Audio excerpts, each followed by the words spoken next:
Hi, Sean. Good to see you. Let's start with team news and any injuries that we should be aware of. No, pretty good. Yates is, excuse me, Yates has been back on the grass with us, which is good, and shown no signs of anything other than being recovered. Woody's making slow but sure progress, and John Vick's injured, unfortunately, and he's had a minor operation on his knee, so he's going to be out for a little bit. We're not sure on the timescales yet. Sorry. Ryan Yates looking closer to being back then? Yeah, he's trained all this week, so he plays out and he feels good. Bolly and Tangare as well off AFCON, are they their return? Yeah, nothing too serious. They've come back just really recovering from travelling. Okay. Obviously a disappointing defeat against Wrexham. You were quite vocal after the game as well. I just wonder, what has the reaction been like to that defeat from the squad, and what those conversations have been like? Yeah, good. We spoke to the players about it, and what we expected. It's probably a tougher one for me being here because I never got to wear the shirt. So, I worked hard to try and do so. I never quite got there. So when people wear it, I expect a lot from them, and I explained that to them. And their reaction, were they quite responsive to it? Yeah, of course. Quite receptive? The professional reactions, it should be. A few felt they weren't near where they need to be, and I think that the whole collective, only the first half, don't forget. I mentioned that and I made it clear. But the game lasts, for every minute, and every minute's important. We never looked like showing that kind of urgency in the first half, and we did as the game wore on. But I expect more from the players, and as today, and they made that clear and feed him that back. I imagine it'll be a different group against Arsenal this weekend. You'll be aware of the challenge they pose. Yeah, absolutely. Showing once again right up there. It got closer for a few weeks, then they've stepped away again. I think it's 6 points now, so having a strong season. So of course, it's always tough playing against them sides, and certainly when they're in good form. And it feels like that break that we had in December, it's kind of come thick and fast again with Europa League's games as well in the next 2 weeks. Looking forward to those? Yeah, I think we hope to pick up where we left off. Good run of wins and performances, and mixing the group up, but they're delivered. So we want that to continue. We know it's not easy, travelling and getting these results and winning games, but that's the challenge. And I've spoken about it openly with you, and I've spoken about it openly with the players. The fixture list is what it is. It's our challenge to keep going and keep taking every game on. Sean, some talks and noise around Zinchenko's future here as well. The club being open to ending his loan deal short? We've spoken to the player, made it clear in his situation. He's aware of that, so we'll see what happens.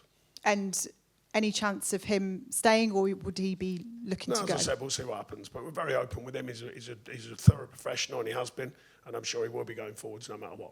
Okay. All the best for this weekend. Sean, good to see you. It's been a while, as you said. In previous years, you've enjoyed a little bit of a success against a Mikel Arteta-led Arsenal side. I think I'm right in saying you got a draw at the Emirates the last time you faced up against him.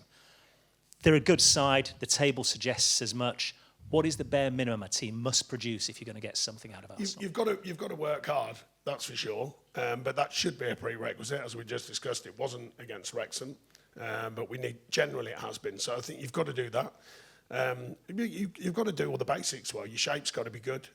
You've got to work hard out of possession, and you've got to work and wait for your opportunities. Sometimes they keep the ball well. They've been productive. They get the ball forward quicker than they have done previously. Everyone talks about their set pieces, but they're not just a set piece outfit, that's for sure. They're a very strong outfit. So I think it got ready on all levels, and I think that's what we're looking to be when the whistle blows.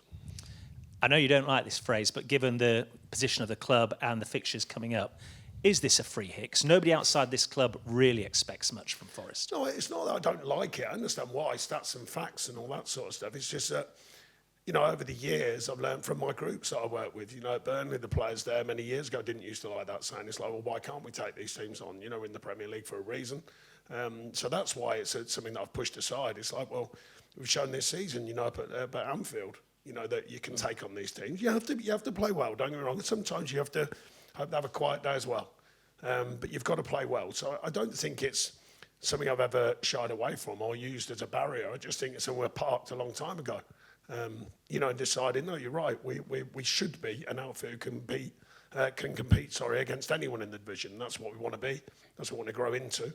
And there's been some good signs of that here since I've been here, but we've got to take that forwards. But it still goes back to the fact when the whistle blows, you've got to play well. These are strong sides for a reason, and you've got to play well to get what you want.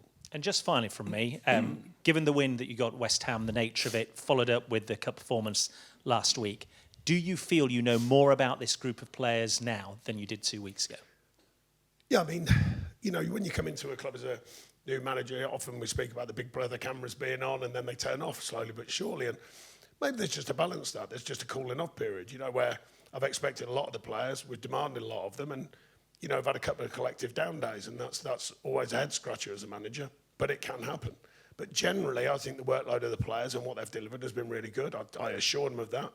I showed them the league table from before when we got here. I showed them where we are now, but equally showing them some of the results and some of the performances. Where we think we could do better. And I think that's a reminder to them and a reminder to me. Don't get me wrong. It's not. I question the players. I question myself because I put them out there. So the first question is with me and my staff. Then we speak to the players and ask them for their feedback. But I think we've got a good group here, and certainly they were. Sharing their thoughts, and we've involved their thoughts in our thinking going forwards. Thank you. Thanks. We'll go to Owen next. Hi, Sean. Hiya. Just another word on Ibrahim Sangare. He was playing really well before AFCON. How much of a boost is it to have him back? Well, we'll see, but we hope for him to come back in the form that he left us in, because it was very good, and he was sort of picking up a good relationship with Elliot in there. But we know we've got other good players in there. So, he's a player, I think, who's had his ups and downs here with injury before my time, and he's been fit since we've been out. I've enjoyed working with him, and we want that to continue. But he's like I said, there's a good competitive element in the squad. So he comes back in knowing you've got to compete for your place, and that's what we want. It may be hard to say, obviously you can't say too much, but where are you looking at in terms of the transfer window, positions, types of players, that sort of thing? No, but we're looking at. I mean, the obvious one is the striking area because we're a bit short there. The club felt there was a really good deal for Calamundo to go out. We are looking at various options to bring in. So that's the obvious one that jumps off the page.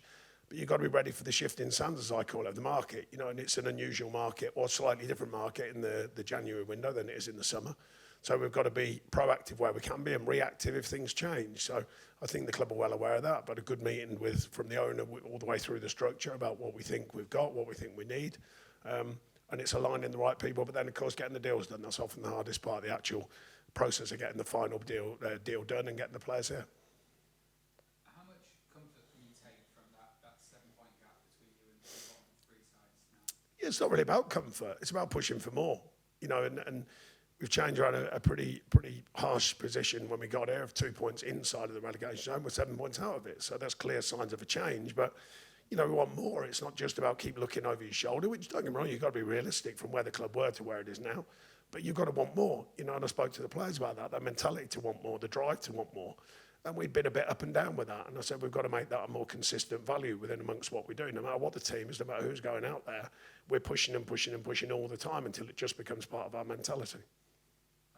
Thank you. We'll go to Peter next. Can we just check the microphone as well?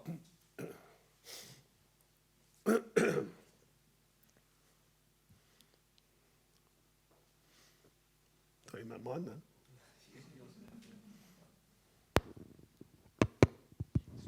Hi, Sean. I was looking at your managerial record against Arsenal this morning. It's quite interesting because I think your first 10 meetings, you lost 9. But then your next 5, you lost only 1. That was that Arsene Wenger fella. He was all right, he did quite well in.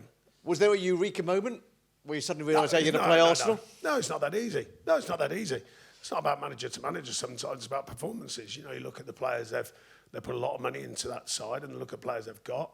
They've got some very productive players, and they've become a strong unit. And that's good coaching as well, by the way. Money doesn't win everything. You've still got to coach these people and get them into a winning unit. But no, I mean, I'm not really bothered about records in the past. It's the records you want to create. That's what we're doing, is looking forwards and doing the right things by Nottingham Forest Football Club. And that's what we, working with the players to expect a high level of performance and trying to find that consistency no matter who you're playing against. But it's no easy task playing against these sides, that's for sure. And everyone knows that. So, what we can do is plan properly and plan and get ready to go and win a game. And that's the mentality we want on a constant basis.